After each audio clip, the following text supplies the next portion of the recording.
It is time. It's been 3,200 miles since we've had the GMC 3.0 Duramax. Let's give it a quick review. Basically, it's almost like an extended test drive at 3,200 miles, but we've put it through its paces, almost had it for maybe, I don't know, I guess about a month, maybe, plus or minus, I have to check. Anyways, we're gonna go over everything that I like and dislike for 3,200 miles. It's been off-road, on-road. The only thing it hasn't really seen is rain because it's the South and we're finally about to get rain.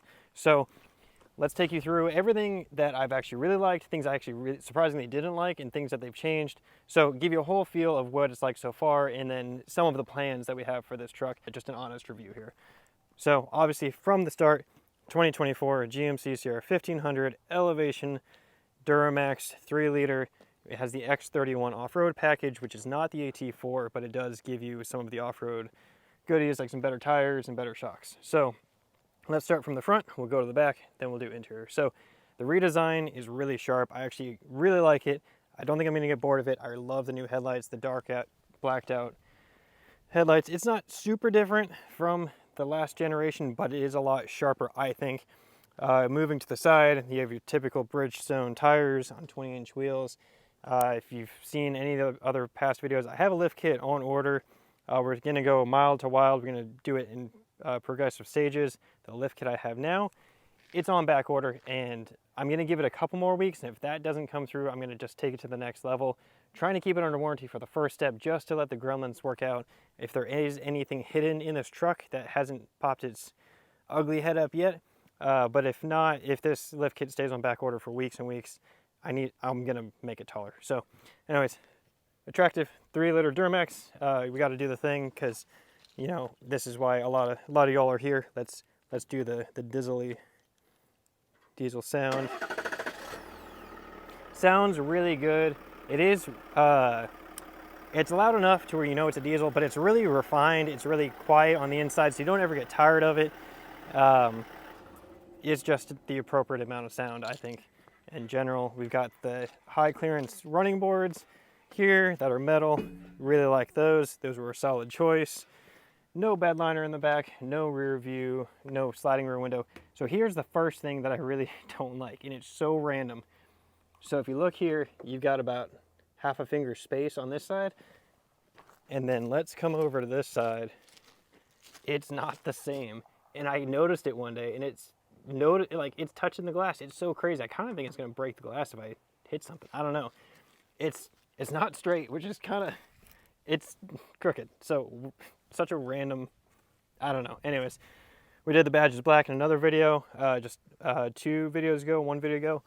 We did the exhaust tips black, got rid of a lot of the chrome on the back. I think it looks way better.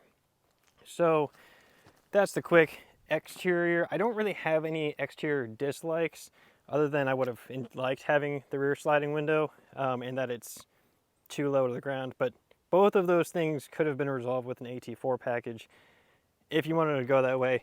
I was trying to work the system and make it a little cheaper, which it still is. You just have to take care of the things yourself. So anyways, I don't care about color matched mirrors. You can fix that later if you want to.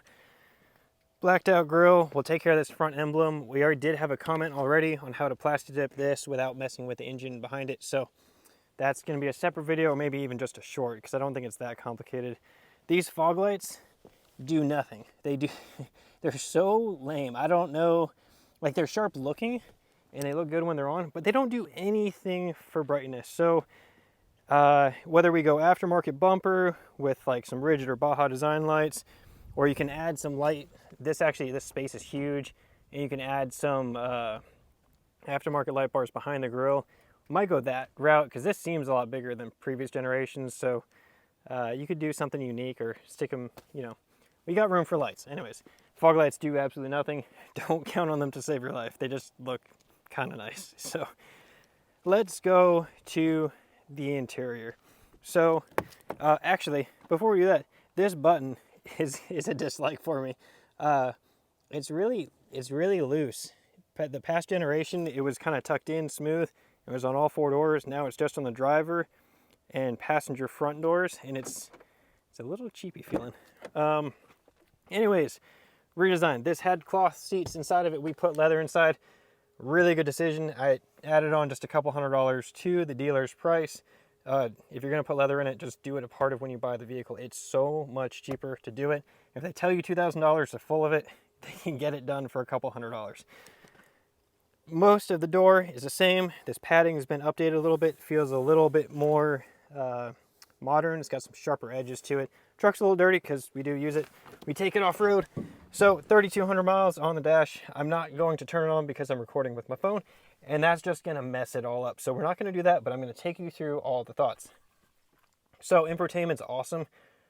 Really responsive. It turns on Apple CarPlay really fast automatically, which is cool.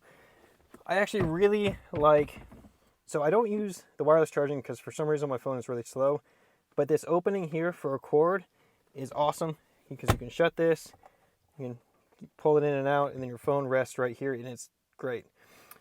One of the problems I have with midsize trucks is I'm 6'2", 3", something like that. Lots of room for the knees. This is a big deal for me personally. There's never enough space, but I feel very comfortable in here. This redesign is really sharp. One of the things that I saw that I thought was silly. I thought it was silly, and I thought people were being overly dramatic, that the surfaces in this truck are too reflective. And I'm like, yeah, it's a nice interior. No, the surfaces in here are too reflective. Right here, here, there's some spots like here and here. And depending on where the sun is, it is like crazy bright. You can put sunglasses on and it doesn't matter. It could hit here. It's like throughout the day, there is somewhere along the truck, out of like the 12 trucks that I've owned, I've never had a truck have so many reflective surfaces that come back straight at the driver. I don't know. It's beyond me. Anyways, it's not the big deal, but there's nothing that you can do, because if you make this matte color or you put a cover on it, it's going to look kind of silly. I don't know. If you have an idea, put a comment down below. There's a cool storage right here for pine cones. You got to have your pine cones. Otherwise, lots of storage, more than storage. There's storage on storage in here. Interior is great. I don't have really any complaints. Only thing is that some of it feels like the quality, maybe less. This kind of creaks sometime, but if you just press it, it goes away for like every 10 drives. Steering wheel is the same as a 2021 that we had previously on the channel. My only real other complaint I guess I have on the interior is when you get in and out of the truck, my knee has been hitting here, so either the mode switches or I've hit the light adjustment to where the lights didn't come on automatically because the parking lights got turned on. Not a big deal, but it's, if you're tall and I got the seat back already, my knee still hits it. I don't know, that's a me problem I guess, but something to be aware of. That I don't know why they moved it down here from up here where it was previous generation, but not that big of a deal. So let's get out of the truck, but I'll tell you about miles per gallon, because the diesel engine is a big deal. So believe it or not, I think it's rated for like 27 miles per gallon all the time, but I got on like an 80-mile road trip, I kid you not, 37.9 miles per gallon. That's being really, really careful. I'm talking like driving with the tip of your big toe, barely touching the gas pedal. I got almost 40 miles per gallon, let's be real. And I get like 650 to 700 miles per tank. It's a lot. It's a whole lot. And there's no mid-sized truck out here you can buy that comes close to that, which is unfortunate that you can't put this motor in like a Colorado. Because can you imagine if the Colorado got 40 miles per gallon and you had like the ZR2? That would change everything, because these tires are already 33s. They already come with 33-inch tires.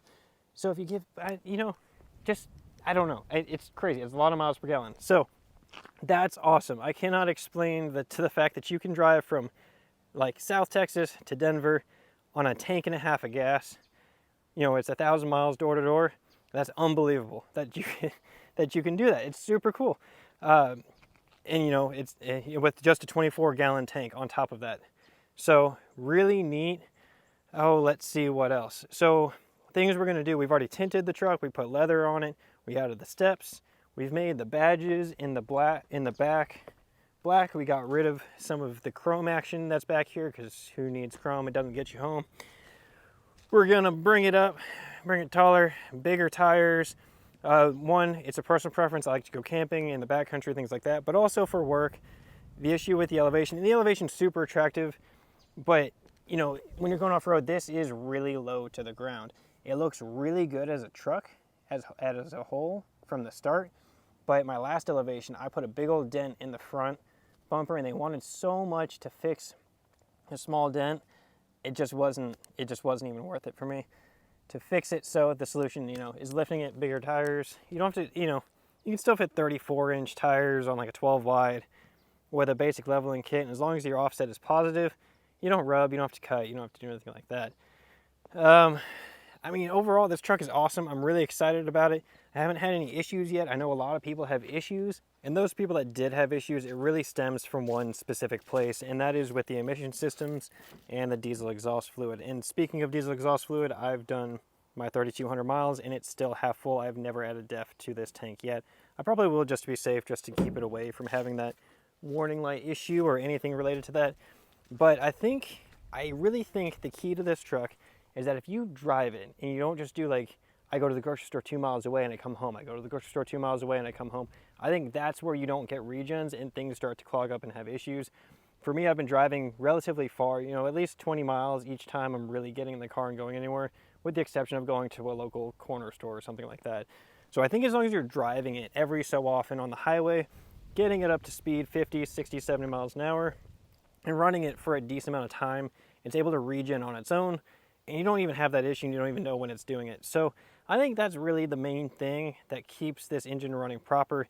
And from what I understand, GM is upping this little Duramax engine to almost 50% of its fleet for sales next year. So this is not going anywhere. The issues that have been happening are not nearly enough to keep them from selling more, because it's so efficient. I think the popularity of this truck is going up, and I don't know how you compete with it and why anybody would buy a mid-sized truck versus this. If the size isn't an issue, then you're going to get better miles per gallon and, you know, all that. I want to know what your thoughts are, things that you want to know about this truck. We're obviously going to continue to modify it. It's going a little bit slower because things are on back order. It happens. If you like the video, go and hit subscribe. We want to see you all again on the next video, and leave your comments down below. Anyways, we'll see you on the next one. Peace.